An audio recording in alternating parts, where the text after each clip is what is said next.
आज कलम शहजादा फारस। किस्मत के मारे हुए लोग जब थक जाते हैं फिर दुनिया से किनारा करके खुदा के हो जाते हैं। मुस्कुराते हैं तो कहकों की आवाज़ दूर तक सुनाई देती। जब रोते हैं तो अंदर की खामोश चीखें वो खुद भी सुन नहीं पाते। फारस सर, मैं बाबा की बहुत लाडली थी। मेरे बाबा का दुबई में होटल था। बाबा हम सबको भी अपने साथ ले गए थे। मैं 5 भाइयों की छोटी बहन थी, सबकी लाडली, सबकी शहजादी, और मेरा नाम भी शहजादी है। मेरे मुंह से निकला हर लफ्ज़ हुक्म माना जाता था। मैं वहीं पढ़ती रही, अच्छी तालीम हासिल की। बाबा का बिजनेस बढ़ने लगा, 5 होटल बना लिए, पाकिस्तान में करोड़ों की जायदाद बना ली। मैं अपनी ज़िंदगी में बहुत खुश थी। अगर मैं लाखों की चीज़ भी मांगती तो बाबा ला देते। भाई भी बहुत प्यार करते थे। महंगे कपड़े पहनना, महंगी गाड़ी में घूमना। मेरी सब दोस्त बड़े बड़े अमीरों की लड़कियां थीं। पाकिस्तान आई तो मुझे उलझन सी होती। पाकिस्तान की हवा में मैं बीमार हो जाती। बाबा फिर मुझे पाकिस्तान नहीं आने देते। मैं भी पाकिस्तान नहीं आना चाहती थी क्योंकि मुझे बहुत अजीब सा महसूस होता था। मैं अपनी ज़िंदगी में बहुत खुश थी, अपनी ही दुनिया में खोई रहती थी। पार्लर जाना, खुद की केयर करना, खुद को संवारना। मैं शहजादी, किसी शहजादी की मन थी। फिर यूं हुआ, हवा का एक झोंका आया, सब कुछ बदल गया। मेरी ज़िंदगी पे एक क़यामत नाज़िल हुई। मेरे ख्वाबों की ताबीर दर्दनाक साबित हुई। मेरी खुशियों को बददुआ निगल गई। मेरी दुनिया को बदबख्ती उजाड़ गई। मेरे बाबा की मौत हो गई। मैं यकीन ही नहीं कर पा रही थी। मैं पागल सी हो गई। मेरे बाबा तो मेरी कुल कायनात थे ना। बाबा के बाद मुझे रिश्तों और ज़माने के असल रंग नज़र आए। बाबा वसीयत लिख गए थे, सारी जायदाद भाइयों के नाम कर गए थे। मेरे नाम कुछ पैसे बैंक में रखवा गए थे। फिर वक्त की ऐसी हवा चली, मेरा और अम्मी का वीज़ा ख़त्म हुआ तो भाइयों ने हमसे मुंह मोड़ लिया। सब ने कहा पाकिस्तान चले जाओ, हमारे पास आपके वीज़े के पैसे नहीं हैं, ना हम लगवा सकते हैं। हम बेबस हो गए। अम्मी रोने लगी। भाइयों ने ज़बरदस्ती हमको पाकिस्तान भेज दिया।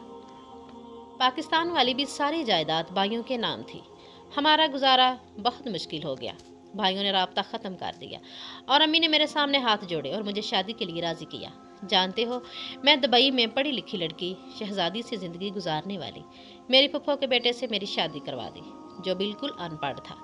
वो इसकी सोच के मुताबिक औरत पाँव की जूती होती है, और इसने ये साबित भी किया। मुझे किचन में खड़ा किया और कहा गया खाना बनाओ। मैंने बनाया। मैंने ज़िंदगी में कभी खाना नहीं बनाया। मुझे गालियाँ दी गई, मुझे बुरा भला कहा गया। मैं सब कर कर पागल सी हो गई।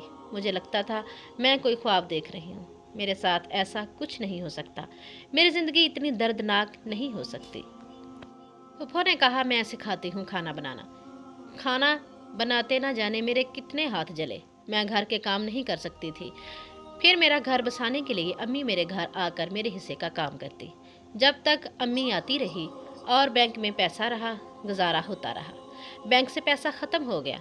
मेरा शौहर मुझ पे जहर उगलने लगा और मेरे दुख देखकर अम्मी भी मुझे छोड़ गई। अब दुनिया में मेरा कोई हमदर्द ना रहा। मैं पागल सी हो गई। मैं अपनी होश खो बैठी और फिर मुझे तलाक हो गई। बिल्कुल तन्हा होकर रह गई। मैं चीख चीख कर रोने लगी। बाबा को आवाज़ देती, बाबा आपकी लाडली का देखो क्या हाल कर दिया लोगों ने। मैं ज़िंदगी से थक गई थी। खुदकुशी की हिम्मत नहीं थी। भाई को दुबई फ़ोन किया तो भाई ने बस इतना कहा, मैं मसरूफ़ हूँ, बाद में बात करूँगा। हालात से सताई हुई अब्बू के एक दोस्त को मैं जानती थी। मैं इनके पास चली गई। उन्होंने मेरा बहुत साथ दिया। मैं एक स्कूल में टीचिंग करने लगी। मैं खामोश हो गई थी। मेरे साथ किस्मत ने किया खेल खेला था। मेरे साथ आखिर ये हुआ क्या? फिर मेरी मुलाकात काशिफ से हुई, जो स्कूल में नए टीचर आए थे। काशिफ बहुत अच्छा इंसान। वो 5 वक्त की नमाज अदा करता था, नज़र झुकाकर बात करता था हर लड़की से। इसका इखलाक दिल को सुकून बख्शता था। फिर काशिफ को मेरी हकीकत का पता चला। कुछ दिन बाद काशिफ की अम्मी अब्बू अंकल के घर आए और मेरे रिश्ते की बात की। अंकल ने मुझे बुलवाया और पूछा। मैं अब कहाँ किसी पे यकीन करने वाली थी। मैंने इनकार कर दिया। कुछ दिन गुजरे, अंकल ने बहुत समझाया। मैं भी मजबूर हो गई। काशिफ से आखिर मेरा निकाह हो गया। काशिफ का हाथ थाम कर मुझे महसूस हुआ सब मर्द एक जैसे भी नहीं होते। बहुत अच्छा लड़का है। काशिफ ने रफ्ता रफ्ता मेरे सब गम मिटा दिए। میں یقین ہی نہیں کر سکتی تھی زندگی پھر سے مجھے تھام لے گی۔ میں بہت مختصر بتا رہی ہوں۔ آج اللہ پاک نے ہم کو 2 بیٹے اور 2 بیٹیاں عطا کی ہیں۔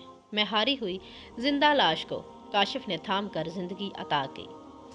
دوستو، اگر ہماری ویڈیو اچھی لگی ہے تو اسے لائک کر دیں، اور اس طرح کی مزید اخلاقی سبق آموز اور مورل سٹوریز روزانہ دیکھنے کے لیے ویڈیو کے نیچے آپ کو سبسکرائب بٹن نظر آ رہا ہوگا، اسے پریس کر دیں، ساتھ موجود بیل آئیکن کو پریس کر کے آل پہ کلک کر دیں تاکہ ہماری تمام ویڈیوز آپ تک سب سے پہلے پہنچ سکیں۔ شکریہ۔